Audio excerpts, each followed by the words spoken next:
There's football news to talk about. Offensive coordinator Robert Anae busy in week 2 of spring football practices as he continues to develop junior quarterback Taysom Hill.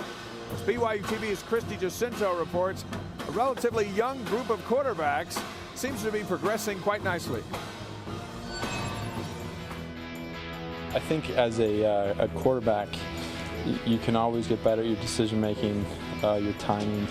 And so I would say going into this spring ball, that is my emphasis. Junior starting quarterback Taysom Hill is making the most of spring ball. This year with a season under his belt, he already feels more prepared than he did a year ago. I mean, it's night and day difference from now to where I was last year. Last season, Hill had to learn an entirely new offense, but this year he says he only needs to learn a few new concepts. I feel really comfortable, really confident now. It's just building timing within the schemes with the guys that we have. Head coach Bronco Mendenhall says he's seen a lot of improvement in Hill so far, but wants to make him a more dynamic quarterback by focusing more on Hill's throwing game.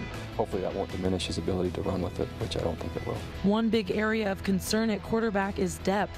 After losing Ammon Olsen to Southern Utah University, the team doesn't have as many bodies at QB as they were hoping for, but they do have some great talent. Christian Stewart is our number 2 guy, and he's a senior, and he earned it last year. Spring ball will be important for Stewart because he needs to prove he's ready to be the number 2 guy. We know who he is, we know what he can do, and now just execution-wise, how proficient can he be in demonstrating in spring practice, and so that will tell us a lot.